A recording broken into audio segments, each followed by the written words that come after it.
Muito bem, agora vamos para a nossa terceira parte. Já tomou mais uma aguinha? Já deu uma espreguiçada? Está chegando a prova. E amanhã, nós aqui em meu nome, em nome da Curso Tríade, estamos torcendo por vocês por um bom resultado. Tá? Mas vamos lá, continuando. Né? A gente estava falando do padre Zé Pedro, aí na tela, que é o amigo das crianças. E eu já disse a vocês também que o pirulito é um menino que é dado, né, as coisas da igreja, e ele pede ao padre que consiga um lugar num seminário para ele. Lembra que eu falei no início da primeira aula, que na quarta parte do livro, nós vamos ter o destino de cada um? Então, o pirulito é esse menino que, por um motivo de força maior, está no meio dos marginais. Ele não se sente confortável em praticar furto, mas é o meio de vida que ele tem. Eu não estou passando pano para coisa errada. Eu não estou defendendo bandido. Eu não estou defendendo menino errado. Mas eu estou mostrando para vocês que é importante, eu já vi em várias questões de prova sobre esse livro, esse comentário que a gente tem que saber que uma parte da sociedade trata só olhando a aparência, mas que a gente tem que olhar também a essência. Bom, ele então, a partir do momento que ele tem um contato com o padre Zé Pedro, a partir do momento que ele tem o direito de professar essa devoção dele dentro do grupo, olha aí, ele até passa, segundo as palavras do livro, ele perde a fama de ser um dos mais malvados do grupo. Ele, antes de ser ligado às coisas da igreja, ele era um dos mais malvados do grupo. Para vocês verem que a intenção do Jorge Amado, talvez, seja de mostrar que um dos caminhos para que as pessoas melhorem é seguir o caminho do preceito das coisas que são espirituais ou que são religiosas, independentemente de ser por influência da Mãe de Santo ou da questão da religiosidade católica do padre. Já falei também dos sem pernas, olha aí na tela. E esse sem pernas é aquele plano que ele é utilizado para conquistar a confiança. Tinha uma senhora, tá, que tinha perdido um filho, o filho mais ou menos a idade sem perna. Então é muito fácil, a mulher está vulnerável, a mulher está chateada, ela perdeu o filho, ela se sente, né, condoída, né, com pena desse menino, e ela então o acolhe e ele, né, passa a ser o filhinho dela. Olha a fala dele aí na tela.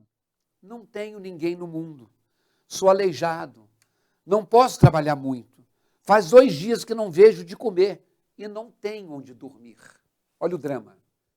Você pensa bem, uma mulher sofrida e perdeu um filho pré-adolescente, da idade daquele menino, tipo aquele menino que está lá, sem comer, tem 2 dias que não come, que não tem onde dormir, que é órfão, que é aleijado.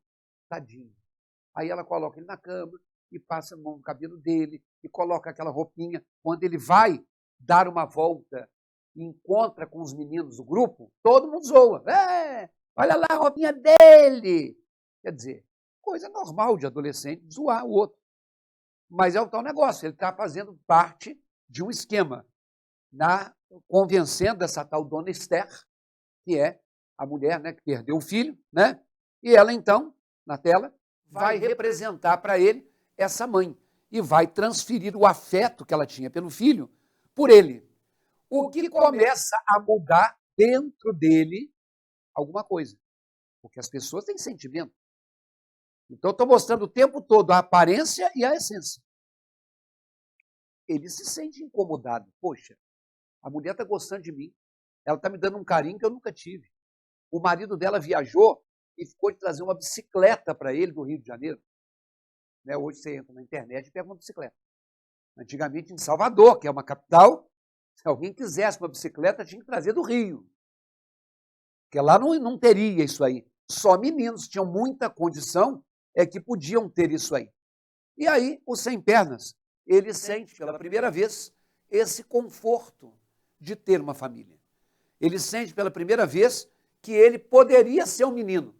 E no fundo, mesmo se sentindo meio ridículo com aquelas roupas, porque ele é bicho solto, ele é bicho do mundo, ele sente o conforto de ter uma cama. E ele até chora. Aí a mulher fala assim, você está chorando por quê? Você agora tem um lar. se agora tem uma mãe. E aí, nesse momento, olha lá, ele recebe o carinho dessa mulher, né, que trata como se ela fosse o filho dela, ele pensa em não mais querer abandonar aquela vida. Tipo assim, para que eu vou voltar para o mundo? Para que eu vou ficar sendo usado pelos outros, sendo meu defeito físico, para poder amolecer o coração de alguém? A mulher é gente boa, o marido dela é gente boa. Eu estou tendo uma vida que eu nunca tive e eu vou trocar esse conforto, essa bicicleta, não é bicicleta, esse amor de mãe, vai ficar saltando os outros na rua. Então, assim, ele pensa isso aí, só que ele já é tarde para ele entrar. E aí o Pedro Bala marca com ele na rua, olha só, e fala, olha, nós vamos resolver o problema. Você vai ter que cumprir o combinado. Você já sabe onde estão guardadas as coisas, você sabe onde estão as joias, você sabe onde estão os objetos de luxo, então você, por favor, venha aqui. Ele fala, mas tem uma empregada lá. Aí o Pedro Bala fala assim, com a empregada eu dou um jeito. Então o Pedro Bala chega, marca, começa a dar de cima da empregada, vai beijando a empregada, vai passando a mão na empregada, quer transar com a empregada, e ela, ai, não, aqui não, tal. Aí ele marca de encontrar com a empregada depois do trabalho, e é mole. No dia que eles vão entrar na casa para pegar as coisas, o Pedro Bala distrai a empregada, né, sexualmente falando, e aí na tela você está vendo que com muito sofrimento o Sem Penas é obrigado a trair essa confiança. Né? Os meninos entram, invadem a casa, roubam objeto de ouro, objeto de prata, e ele tem que voltar para aquele mundinho dele, que é o trapiche abandonado. Isso vai marcar tanto Sem Pernas, isso vai ter mexido tanto com ele, para você ver que ele não é de todo mal, que ninguém é. Não existe ninguém podre. Já dizia Rousseau lá no século XVII, o homem nasce bom. A sociedade corrompe. Vou dizer mais uma vez, não estou passando pano. Não estou defendendo coisa errada. Eu só estou te mostrando que a mensagem da obra é que a gente veja além das aparências. A mensagem da obra é que a gente julgue o livro não só pela capa, também, né? Porque se você faz uma coisa errada, você tem que ser acusado e penalizado e criticado pelo que você fez. Mas eu não posso deixar de olhar o que vai dentro de você. O Sem Pernas, mais para frente, ele toma uma atitude terrível em função desse incômodo que ele ficou. Mas aí chegou o momento do livro que fala sobre o contexto de saúde da época. Como eu falei com vocês na aula 1, o momento que nós vivemos há pouco tempo de pandemia, naquela época era uma epidemia, porque a pandemia no mundo inteiro. A epidemia era numa grande região. Houve uma epidemia de varíola, ou alastrim, do verbo alastrar, que vai espalhando para todo quanto é lado. E aí, na tela, é que entra a personagem Dora e o irmão dela, menor, chamado Zé Fuinha. Eles perderam os pais, né, em função desse aí, e foram para o trapiche, porque o João Grande e o professor recolheram. Na verdade, o João Grande e o professor viram a Dora, adolescentes, estão com os hormônios à flor da pele, e quiseram disputar para ver qual dos dois ia derrubar a Dora no areal. Tinha um menino. Eles estavam com a intenção de pegar a Dora para ficar com ela. Era uma menina boa, assim, podia tanto ser a minha namorada, mas aí, né, ela, na tela, nesse momento, corre o risco de ser estuprada. Eu acho que o verbo estuprar aí ficou um pouco forte, que a gente pensa em estupro com a questão de violência e tudo mais. Não, mas não deixa de ser. Uma pessoa que é obrigada a fazer sexo sem consentimento, ela é estuprada. E se você for olhar o instinto dos dois, do João Grande e do professor, mesmo o professor, que era mais intelectualizado, ele era um menino que viu na Dora alguma coisa que chamou a atenção. Né?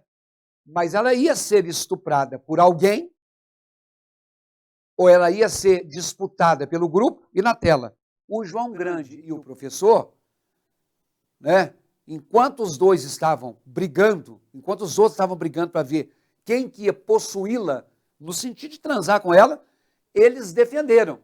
Então, quer dizer, aí assim, eles sentiram não só o desejo sexual, mas eles sentiram a ternura.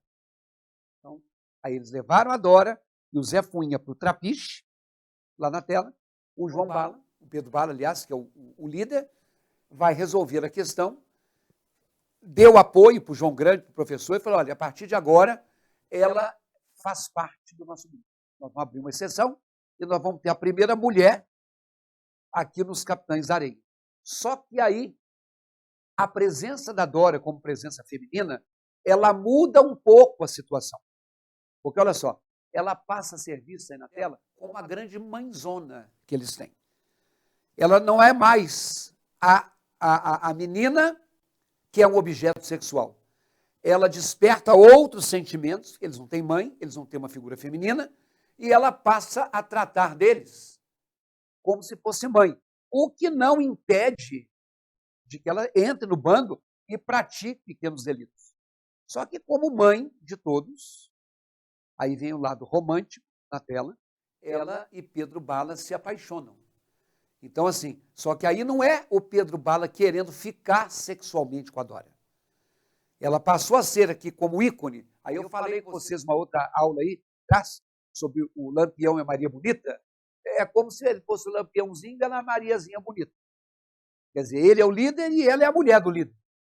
Então, já que ela é a mãe de todos e ele é o responsável, ele é o pai do grupo, ela fica aí. Mas a menina, olha aí, passa a ser uma capitã da areia.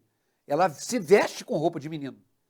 Ela é tratada com igualdade nesse momento, já que eles, né, são pessoas que estão na mesma situação, até que eles são presos.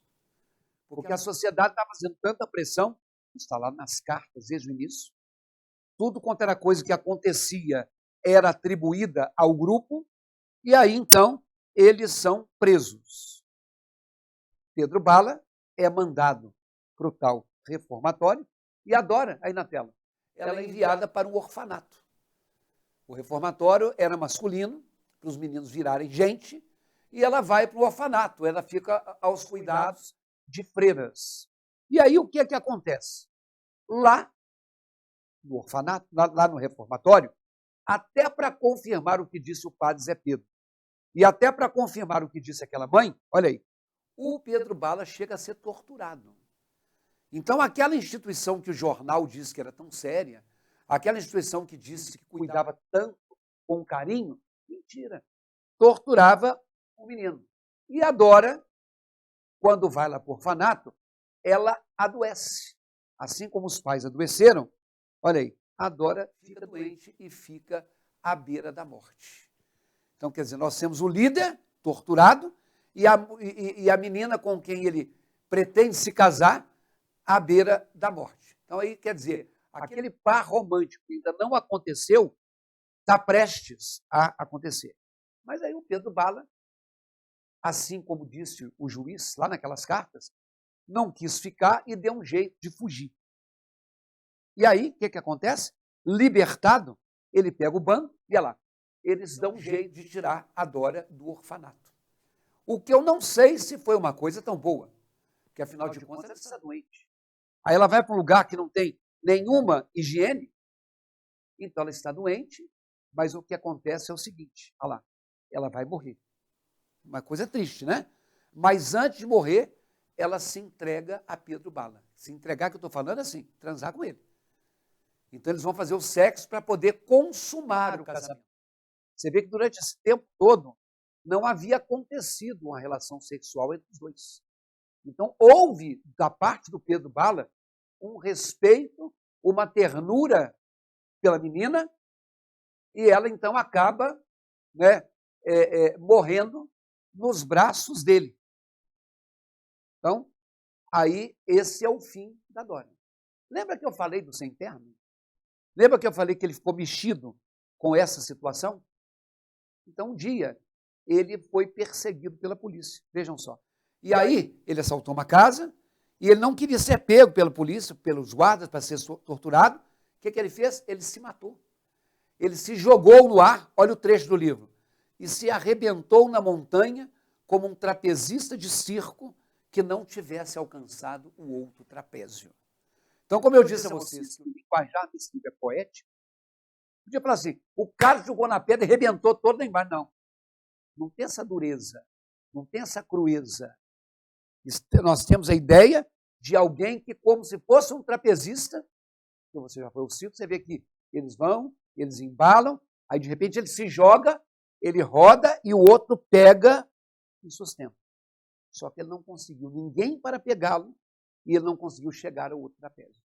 Então, quer dizer, essa ideia de alguém que a vida tornou sem eira nem beira, sem teto, que ainda teve a infelicidade de ser aleijado.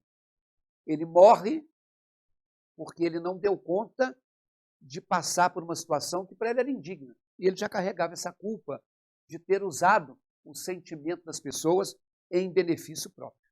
O pirulito, lembra do padre que queria arranjar um lugar para ele? Olha o que aconteceu com ele. Ele conseguiu. Ele entrou para a ordem dos frades capuchinhos. Ele passou a ser o que ele sempre quis. Então, quer dizer, essa alma foi salva. A Dora foi salva porque Deus levou. O sem perna não sei se foi salvo, ele vai ter a mesma situação, mas ele fugiu de continuar naquilo que para ele seria ruim. O pirulito virou padre. Lembra do professor que tinha o jeito das artes, que o cara deu um cartãozinho para ele? Pois é, olha aí, ele foi para o Rio de Janeiro. Ele foi para o Rio de Janeiro, ele procurou o sujeito e ele se tornou por lá um pintor de quadros. Então você está vendo que assim, cada um na sua aspiração, cada um dentro do seu dom, pode conseguir alguma coisa. Lembra do Volta Seca, que eu falei para lembrar de Seca, de Nordeste? Que ele queria ser o afilhado do Lampião? Olha aí, o que ele foi ser? Ele, enfim, tornou-se um cangaceiro. É politicamente correto? Não. Mas a visão do cangaço, sob a ótica do oprimido, é a visão de um salvador, de um anti-herói, de um salvador da pátria. Ele é bandido? Ele é.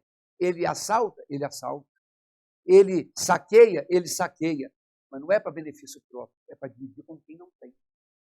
O cangaceiro, na cultura nordestina, ele é visto de maneira positiva. Lembra do gato? Que eu falei que era o tipo do malandreado? Pois é. Esse não se salvou. O que ele fez? Foi para Ilhéus, que é uma outra cidade da Bahia, para poder se tornar um vigarista, para poder dar golpe e tomar dinheiro de quem tem, os coronéis. Ilhéus é um lugar famoso por ser autoexportador e produtor de cacau. Então é lá que tem os coronéis do cacau. Então um cara que é do bem se tornou religioso. Um cara que não suportou a barra se matou. O cara que tinha um dom foi ser artista. A outra, infelizmente, morreu. E esse, como já estava previsto, virou um vagabundo. O João Grande, com a força física, sempre esteve ali na beira do cais, tornou-se correto lá, se tornou um marinheiro. Então, ele se tornando marinheiro, ele arranja uma profissão. Então, não posso dizer que os capitães da areia se ferraram. O Boa Vida, lembra que era o outro? Ah lá, continuou sendo um boêmio.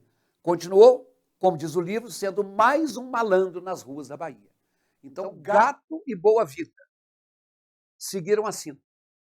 Os outros, cada um à sua maneira, tomaram seu rumo. A lição é, nós não podemos dizer que as coisas acabaram sem uma resolução. E o Pedro Bala? O Pedro Bala perdeu a Dora, jogaram o corpo da Dora no mar, para Iemanjá levar. O sonho dele era seguir o caminho do pai. O pai foi um grande revolucionário, foi um líder sindical. E aí? Na tela, o livro diz assim, o Pedro Bala comanda uma brigada de choque formada pelos capitães da areia que intervém em comícios, em greves e em lutas obreiras. Quer dizer, ele deixou de ser só um menino, líder de pivetes, para passar a ser alguém que tentou canalizar pelo mesmo lado do pai para isso. Só que no final, ele sai do grupo, ele sai do trapiche, o Barandão, que era o tal do menino que é homossexual, né, é o novo líder, ele se tornou um militante. O que é um militante proletário? é aquela pessoa que defende sobre as causas do povo, e já que ele organiza greve, já que ele é dirigente de partido legal, ele se tornou um revolucionário. Então, na verdade, né, o Brandão é o novo líder dos Capitães Areia e o Pedro Bala se torna um militante proletário. Fazer militância é defender essas ideias, geralmente são ideias revolucionárias, geralmente são ideias de caráter popular, geralmente reforça, não, eu estou em prol do povo, aí não interessa se eu faço manobra legal, mas eu estou olhando, isso para ele é ser um revolucionário. Então aí está a apresentação do livro como um todo. No próximo bloco, que será o último, nós vamos só arrematar para a gente reforçar coisas que a gente falou, levantando os temas abordados. Tá bom? Está acabando, hein? E está chegando a prova também.